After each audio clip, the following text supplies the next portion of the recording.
গাড়িতে বসা পর্যন্ত কেউ কোনো কথা বলল না। পরিবেশ শান্ত। গাড়িতে ওঠার পরও কেউ কিছু বলল না। এমনকি যখন ড্রাইভার জিজ্ঞেস করলো এসিটা ডিস্টার্ব করছে, আপনাদের কোনো প্রবলেম হবে না তো, তখনও কেউ কিছু বলল না। মাইক্রো বাসটা ভন ভন শাঁসা শব্দ তুলে ছুটে চলল। গাড়ির দুপাশের সিটে জড়সড় হয়ে বসে রইল তারা দুজন, সায়রা আর মেহেদি। তবে এই দূরত্ব বেশি সময় রইল না। মেহেদি হঠাৎ টের পেল তার হাতটা কে যেন টেনে নিচ্ছে। নিচ্ছে বললে ভুল হবে, অলরেডি টেনে নিয়েছে। মেহেদি বসেছে ডান পাশে। মেহেদির বাঁ হাত সায়রা টেনে ধরেছে। এত জোরে ধরেছে, সায়রার লম্বা নখ মেহেদির হাতে অনেকখানি বিঁধে গেছে। একটু একটু রক্ত জমেছে সেখানে। মেহেদি দাঁত কটমট করে বসে রইল। সায়রা হঠাৎ মেহেদিকে ঝাঁকুনি দিয়ে বলল, ওই লোকটা, ওই লোকটা। ড্রাইভার সঙ্গে সঙ্গে গাড়ি ব্রেক কষল। নির্জন জায়গা, ল্যাম্পপোস্ট আছে, তবে বাতিগুলো নষ্ট।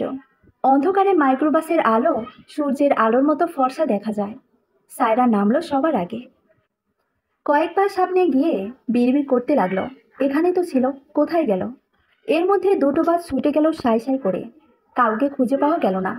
মেহেদি অনেকবার জানতে চেয়েছে, কি দেখেছেন ভাবি, কাকে দেখেছেন।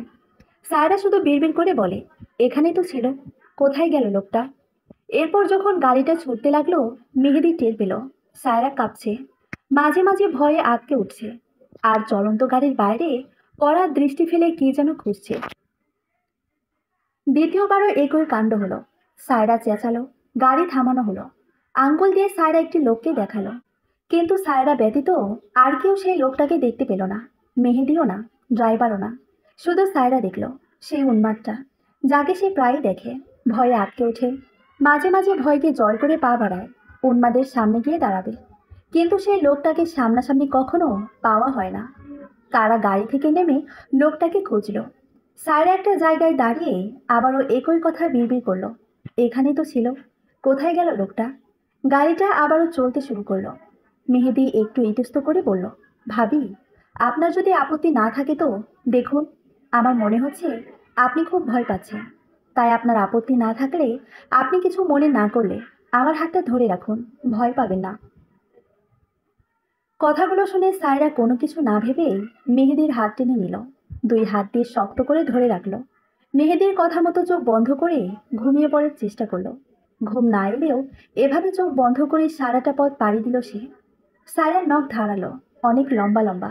নখ লেগে মেহেদির বা হাতে অনেক জায়গায় ছিলে গেছে, কেটেছেও খানিকটা, একটু রক্ত বেরিয়েছে। আবাদপুর আস্তে আস্তে সন্ধ্যা পেরিয়ে রাত নেমে গেছে।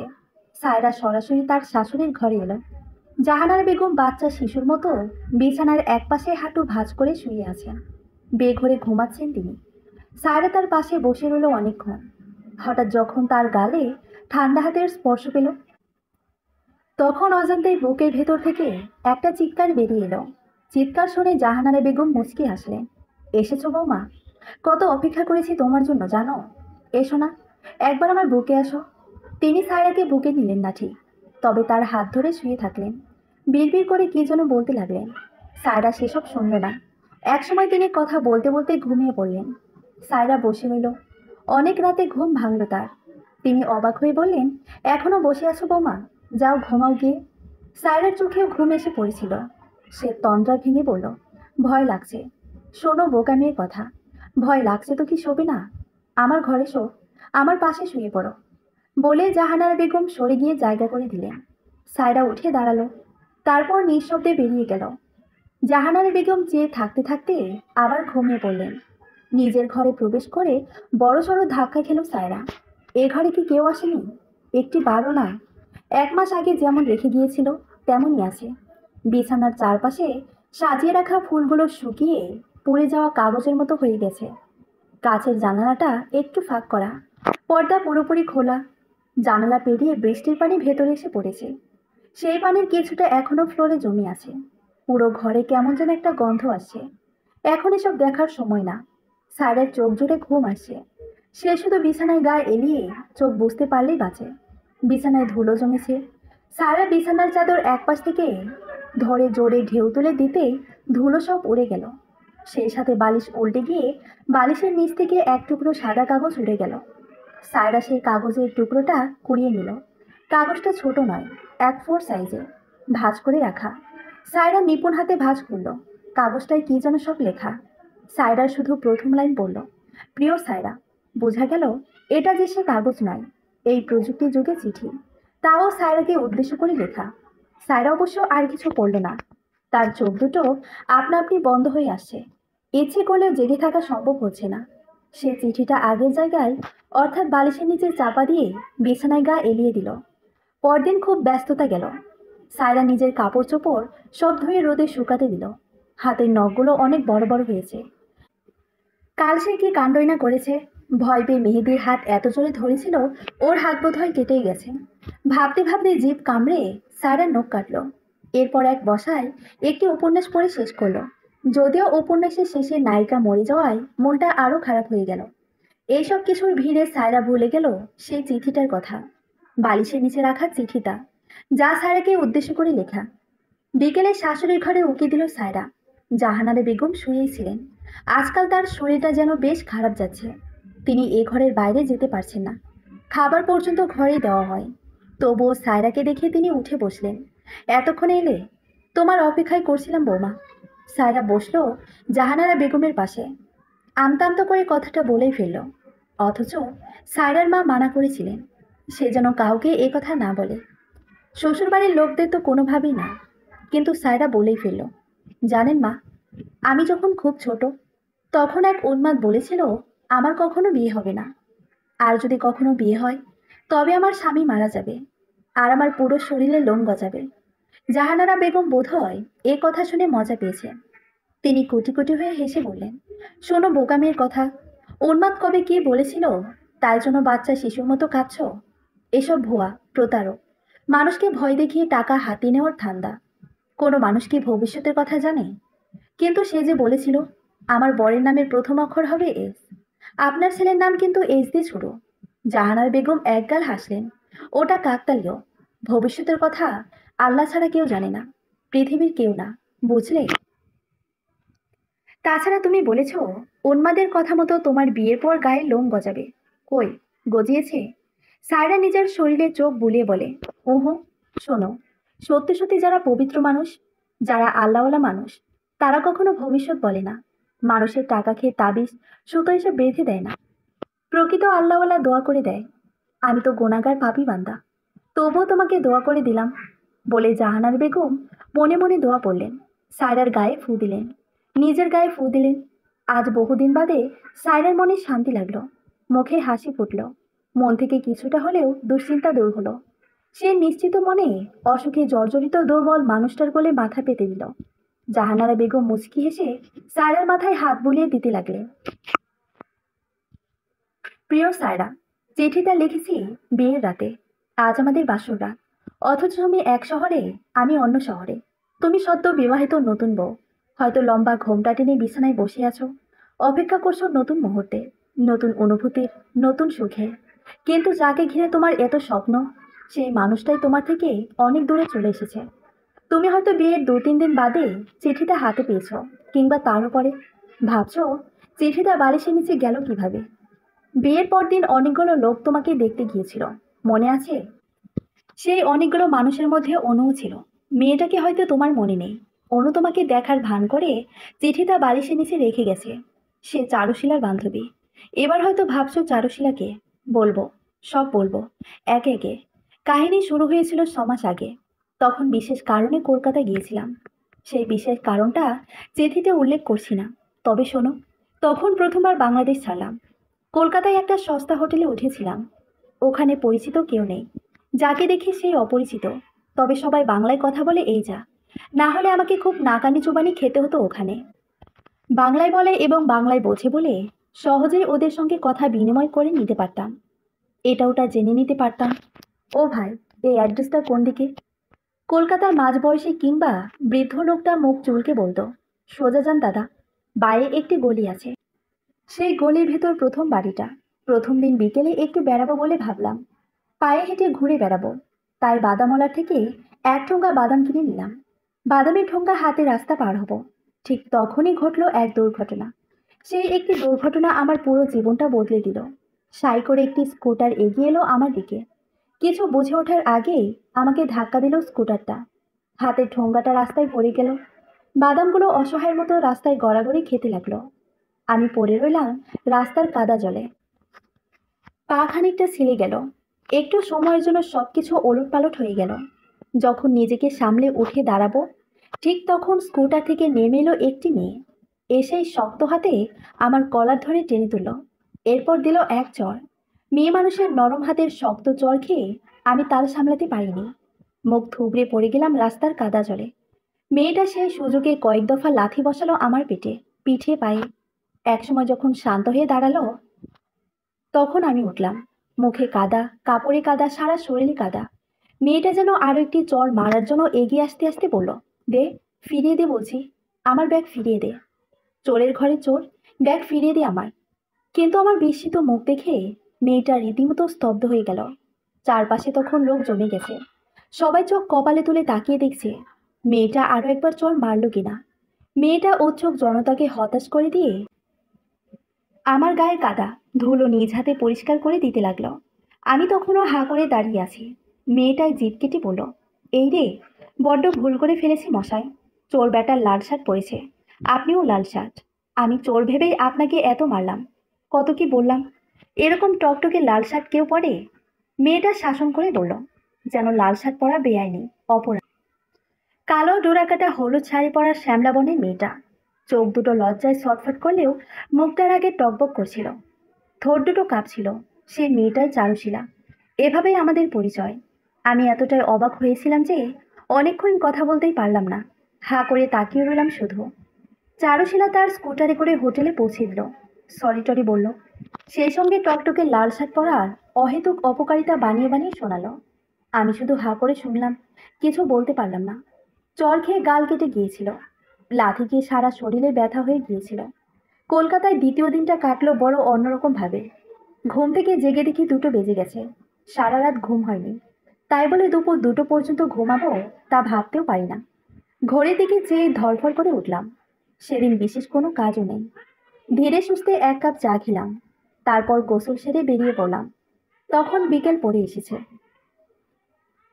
ঘুরে ঘুরে অনেকটা পথ দেখলাম। হাঁটতে হাঁটতে পা ব্যথা হয়ে গেল।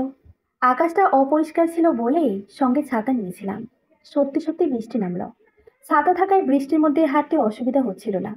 তবে হঠাৎ কোথা থেকে যেন একটা স্কুটার এসে পাশাপাশি দাঁড়ালো। আমি পাশ ফিরে তাকাইনি। পাটা ব্যথা হয়ে গেছে। হোটেলে পৌঁছে বিছানায় গা এলিয়ে দিতে পারলে বাঁচি। স্কুটার থেকে নেমে এলো সেই চারুশীলা, চর, লাথি মারা মেয়েটি। বৃষ্টির ফোঁটায় জর্জরিত মেয়েটি স্কুটার ছেড়ে ছুটে এলো আমার কাছে, আমার ছাতার নিচে। অবশ্যই নিজের গা খুব একটা আড়াল করতে পারল না। ছাতা তো অত বড় নয়। আমার শরীরে কোনো মতে বৃষ্টি থেকে আড়াল করে রেখেছে। তার উপর আরো একজন যদি সেই ছোট্ট ছাতার নিচে আশ্রয় নেয়। মেয়েটি যেন বৃষ্টির হাত থেকে বাঁচতেই আরেকটি কাজ ঘেঁষে দাঁড়ালো। আমি দুহাতে ছাতার স্টিক ধরে আছি। মেয়েটি তার কাপা হাত দুটি আমার হাতের উপর রাখলো। লোকে নিঃসন্দেহে বলবে এটি একটি রোমান্টিক সিন, খুব রোমান্টিক। তবে আমার তেমন মনে হলো না, বরঞ্চ ইতস্তত করতে হলো। বুকের ভেতর হাত ধরে যাচ্ছিল, যেন উটকো বাড়তি ওজন ঘাড়ে চেপেছে। আমি বললাম, সামনের ছাউনিতে চলুন, এখানে দাঁড়িয়ে থাকলে আরো ভিজবেন।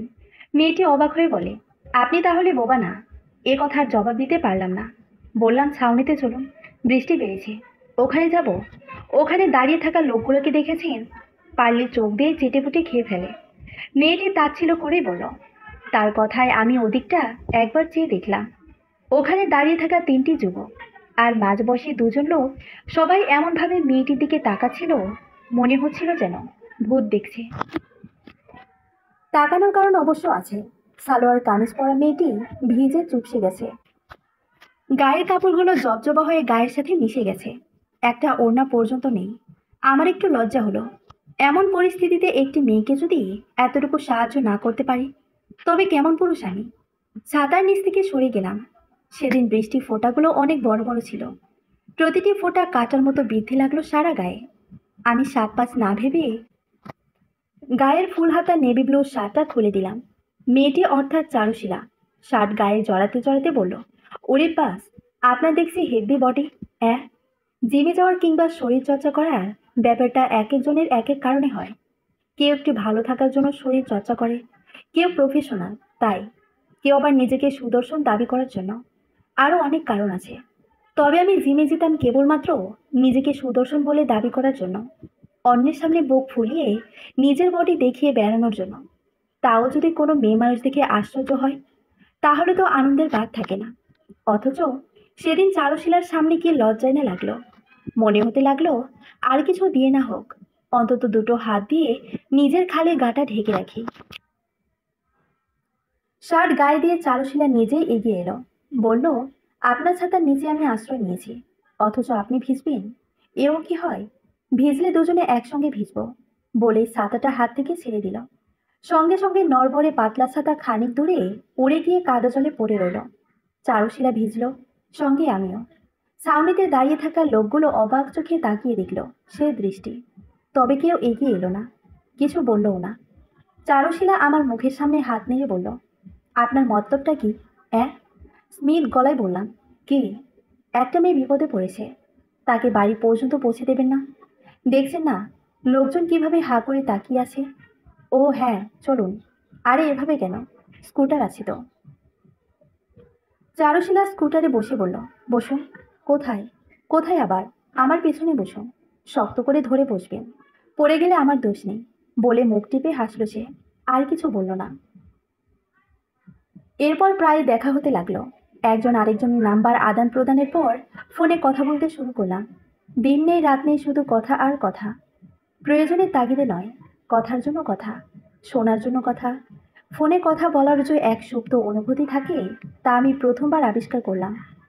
এভাবে ধীরে ধীরে এক পা ফেলে আমরা এগোলাম। চেনা জানা থেকে বন্ধু হলাম।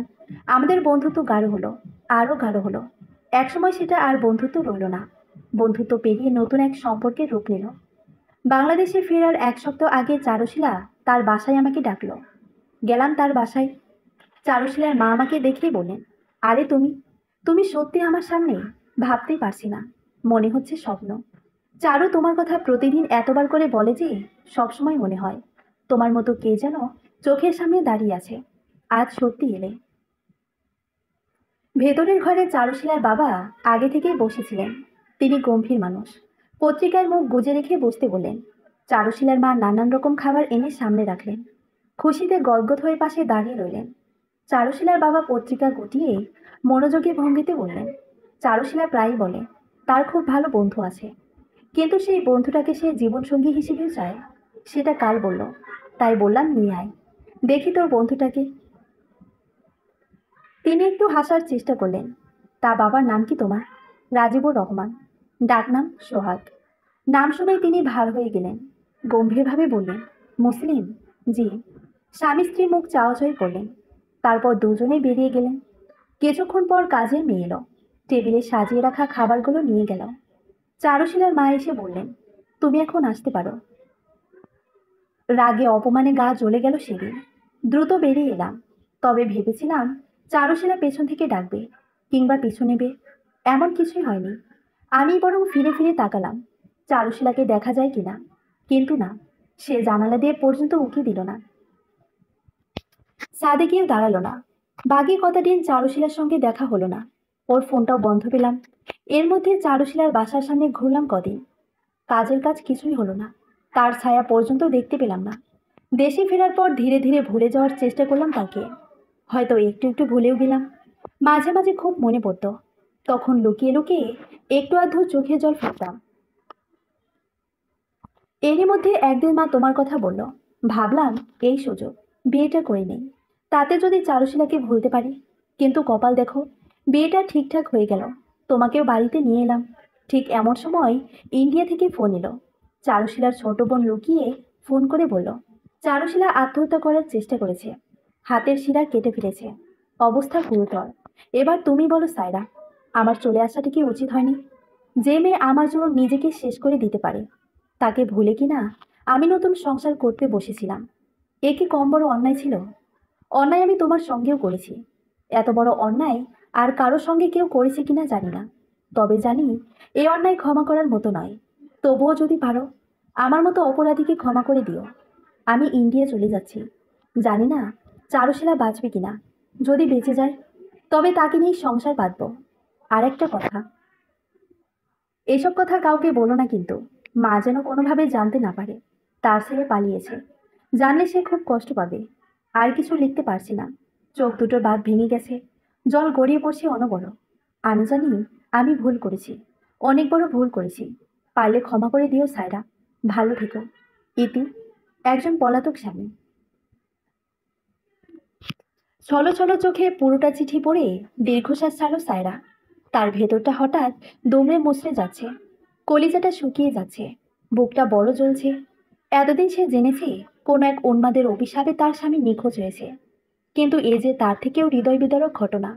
অন্য এক মেয়ের জন্য সোহাগ নতুন বিয়ে করা বউকে ফেলে চলে গেছে। এ কি সহ্য করার মতো কথা? কোনো মেয়ে পারবে সহ্য করতে?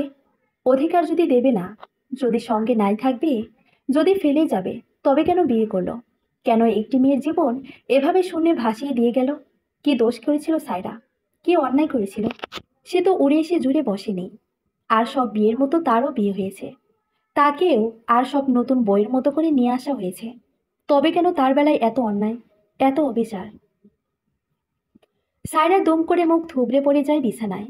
বালিশে মুখ গুজেই হু হু করে কেঁদে ওঠে। সেদিনও তাদের কত ভাব ছিল, কত কাছাকাছি ছিল দুজন। মনে হচ্ছিল একজন আরেকজনকে ছাড়া বাঁচবে না।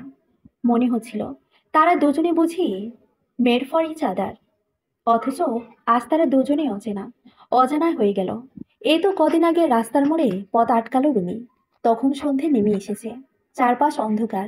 অন্ধকারে তাকে দেয়ালে ঠেস দিয়ে ধরে রেখে বলল, আমাকে পেয়েছোটা কি বলো তো? মেহেদি কথাই খুঁজে পেল না। বলল, কি হলো আবার? কি হয়নি তাই বলো। আজকেও একদল এসেছিল আমাকে দেখতে। সে তো রোজ আসে। অত সহজ নয়। এবার কিন্তু পার পাচ্ছি না। ওরা আমাকে পছন্দ করে গেছে। আংটিও পরিয়েছে। এই দেখো। বলে হাতের আঙ্গুলটা দেখাই রনি। তা আমি কি করতে পারি? কি করবে মানে? তোমার কি কিছু করার নেই? তুমি চাইছো আমার বিয়ে হয়ে যাক। তা কেন চাইবো? তবে জানো তো, দিনকাল খুব একটা ভালো যাচ্ছে না। ভাইয়ার খোঁজ খবর এখনো মেলেনি। মা ভীষণ অসুস্থ।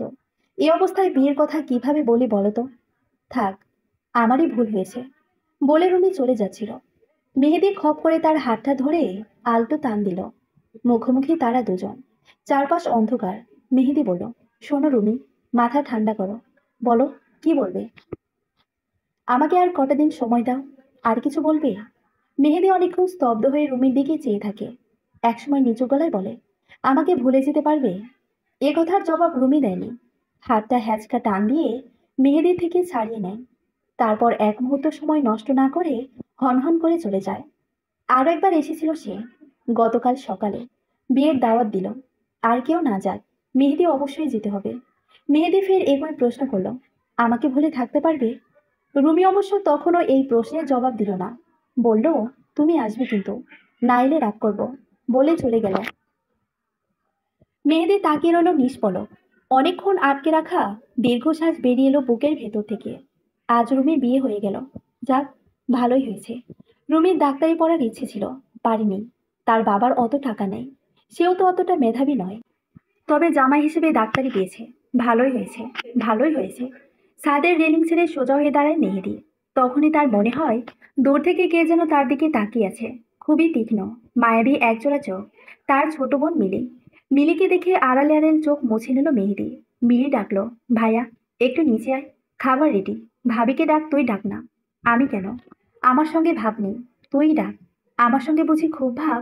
না তার নয়, তবুও ভাবিকে আমার একটু ভয় ভয় করে। কেন রে? ভাবি তোকে মারবে নাকি? কি জানি, মারতেও পারে। বলে হিহি করে হেসে ফেলে মিলি। হাসতে হাসতে চলে যায়। মেহেদি উদাসীনভাবে এগোতে থাকে। আর বিড়বিড় করে, ভালোই হয়েছে, ভালোই হয়েছে। ঘরের দরজায় এসে যখন মেহেদি ডাকলো, তখনও সায়রা বালিশে মুখ গুজে শুয়ে আছে। ডাক শুনে ধরফর করে উঠে বসলো। তার চোখের কোণে জল, গাল ভিজে জবজবা, চোখ দুটো লাল এবং ফোলা ফোলা। মেহেদি একটু অবাক হলো। কি হয়েছে ভাবি? সায়রা চোখের জল মুছতে মুছতে উঠে দাঁড়ালো। ধরা গলায় জবাব দিল, ও কিছু না, চোখে কি একটা পড়েছে। কথাটুকু শুনে মেহেদি দ্রুত ছুটে এলো। দেখি দেখি। বলে সায়রার চোখ মেলে ধরলো দুহাত দিয়ে। বলল, কোন চোখে ভাবি? ডান চোখে না বা চোখে? তারপর যখন একটু ভালো করে তাকালো এবং সায়রার আতঙ্কিত চেহারা দেখল, তখনই তার ঘোর কেটে গেল। সে লজ্জায় ভয়ে 3 পা দূরে সরে গিয়ে মাথা নিচু করে দাঁড়িয়ে রইল। এ কি করলো সে? এভাবে হুট করে ভাবিকে স্পর্শ করা কি তার ঠিক হয়েছে? তাও না জিজ্ঞেস করে। অনুতাপ অনুশোচনায় মেহেদির মুখটা আরো নিচু হয়ে গেল। এতক্ষণ তার মাথা ঠিক ছিল না, সারাক্ষণ শুধু রুমির কথা মাছের মতো ভোগ করছিল। এখন সে বুঝতে পারছে সে যা করেছে তা মোটেও উচিত হয়নি। একটি বিছানা আর দুটো বালিশ, এই তিনটি জিনিসই জাহানারা বেগমের সঙ্গী। তার জন্য দিনরাত সবই সমান। সব সময় বিছানায় পড়ে থাকা, দেহে আর জোর নেই, শরীরটা থরথর করে কাঁপে। বিষাদ বেদনা তার নিত্য সঙ্গী। মাঝে মাঝে মনে হয় ইচ্ছে করলে যদি এ জীবন ত্যাগ করা যেত তবে বড় ভালো হতো। চোখ খুললে শুধু চারপাশেই দেয়াল, দেহটা পড়ে আছে বিছানায়। এসব একঘেয়েমি আর ভালো লাগে না। তবুও যখন সায়রা এসে পাশে বসেছিল, যখন নিজ হাতে খাইয়ে দিচ্ছিল, কতই না ভালো লাগছিল তখন। জাহানারা বেগম অবাক হয়ে তাকিয়েছিলেন সায়রার দিকে। মেয়েটার মাঝেই তার ছেলে সোহাগ ভর করেছে কি? তার মুখের দিকে তাকালে পুত্র শোক পানি হয়ে যায় যে। সায়রা এলো, চুপটি করে বসলো পাশে, চুপ থেকেই খাইয়ে দিল। আজকাল জাহানারা বেগম কিছু খেতে পারছেন না, কিছু মুখে দিলেই বমি করে ফেলে দিচ্ছেন। অথচ আজ পেট ভরে খেলেন। এখন তো মনে হচ্ছে সায়রা যদি আরো দেয় তাও তিনি খেতে পারবেন, একটুও তেতো লাগবে না, একটুও বমি পাবে না। এই ঘর থেকে ডাইনিং রুম দেখা যায়। জাহানারা বেগম বিছানায় শুয়ে শুয়ে মাথাটা একটু উঁচু করলেন। সায়রা টেবিলের পানির গ্লাসের জগ থেকে পানি ঢালছে। মেহেদি তার পাশাপাশি দাঁড়িয়ে আছে, পাশে নয়, হয়তো একটু দূরেই দাঁড়িয়ে আছে। এ ঘর থেকে মনে হচ্ছে পাশাপাশি দাঁড়িয়ে আছে। খারাপ লাগছে না। জাহানারা বেগম বিছানায় শুয়ে শুয়ে আকাশ পাতাল ভেবে নিলেন। সায়রার ঘর থেকে উড়ে আসা এক টুকরো কাগজ কুড়িয়ে এনেছিল মিলি। সেই কাগজের লেখা পড়ে শুনিয়েছিল সে। জাহানারা বেগম কানে হাত দিলেন। ইন্ডিয়ার একটি মেয়ের সঙ্গে সোহাগের কিছু একটা ছিল তা তিনি জানতেন। মেয়েটা হিন্দু বলে তাদের সম্পর্ক বেশি দূর গড়ায়নি, তাও তিনি জানতেন। কিন্তু সেই মেয়েটির জন্য সোহাগ সদ্য বিবাহিত বউ ফেলে পালাবে, তা তিনি ভাবতেও পারেন না। আজ জানতে পেরে পাপবোধ হচ্ছিল। সবটা না জেনে তিনি বিয়ে করিয়ে দিলেন। এবার সায়রার কি হবে? আকাশ পাতাল ভেবেও তিনি কিছু পেলেন না। একসময় দীর্ঘশ্বাস ফেলে ভাবলেন, আর কটা দিন যাক, সায়রাকে ভালো একটা ছেলের হাতে তুলে দিবেন। এখন মেহেদির পাশে সায়রাকে দেখে জাহানারা বেগম মনে মনে বলে উঠলেন, ঘরের মেয়ে ঘরে রেখে দিলে হয় না? কিন্তু একটা অসম্ভব খটকাও থেকে যাচ্ছে। সায়রা মেহেদির বড় ভাই সোহাগের বউ। সোহাগ তো এখনো বেঁচে আছে, এমনকি তাদের ডিভোর্সও হয়নি। এমন অবস্থায় জাহানারা বেগম চোখ বুজিয়েছিলেন। যখন চোখ খুললেন, সায়রা তার পাশে দাঁড়িয়ে আছে, হাতে পানির গ্লাস। সায়রা পানির গ্লাস এগিয়ে দিল।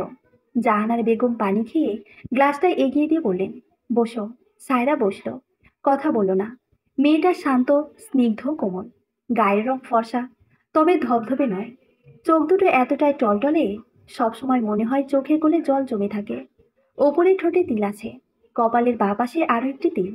এই তিল দুটো তাকে আরো মায়াবী করে তুলেছে।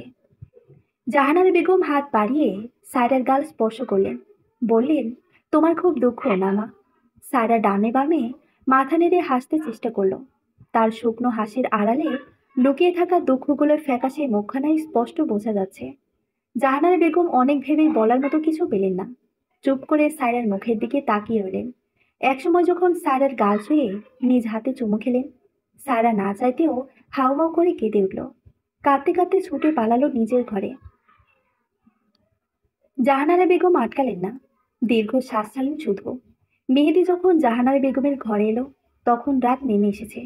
মেহেদি ঘরে এসে অভ্যস্ত ভঙ্গিতে বলল, বাতি নিভিয়ে দে মা। জাহানারা বেগম হাত দিয়ে ইশারা করে ডাকলেন, এদিকে আয়। মেহেদি এলো, বসলো পাশে। জাহানারা বেগম মেহেদির হাতের উপর হাত রাখলেন। একটা কথা বলি বাবা। কি কথা? জাহানারা বেগম কিছুক্ষণ ভেবে বললেন, আমি তোর বিয়ে দেখে যেতে চাই। মেহেদি ইতস্তত করল, কোথায় যাবে? হায়াত মৌতের কথা বলা যায় না, কখন ডাক পড়ে। ও কথা বলো না মা, সত্য কথা শুনতে হয়। তুই বল, কি বলবো? আমি যদি তোর জন্য মেয়ে পছন্দ করি, তোর কোনো অমত থাকবে?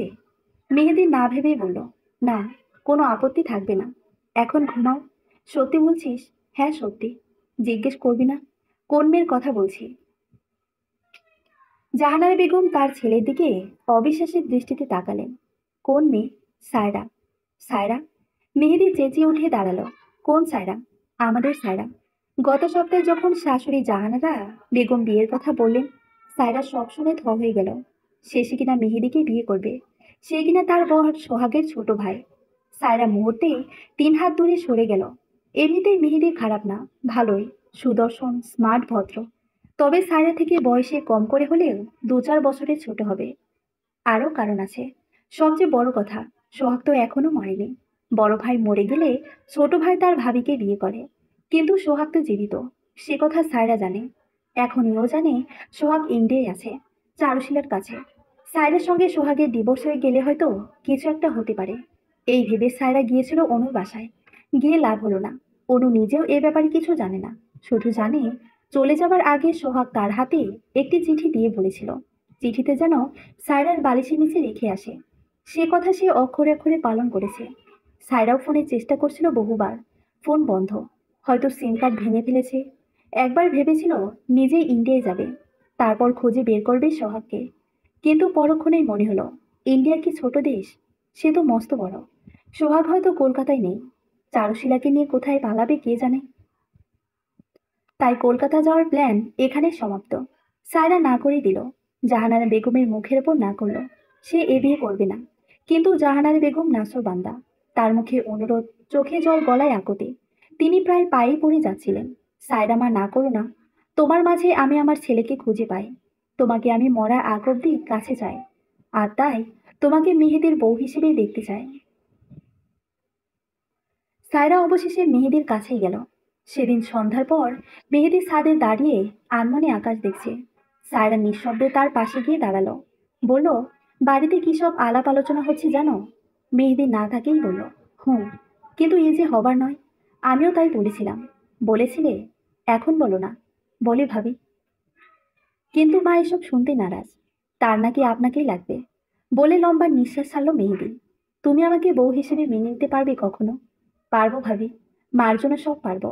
বিয়ের পরেও ভাবি বলেই ডাকবে? সায়রা তাচ্ছিলের সুরে বলল, তা কেন? তবে কি? মেহেদি এ কথার জবাব দিল না। সায়রা কিছুক্ষণ নিঃশব্দে দাঁড়িয়ে থেকে চলে এলো। সে জানে মেহেদির সাথে কথা বলে কোনো লাভ নেই।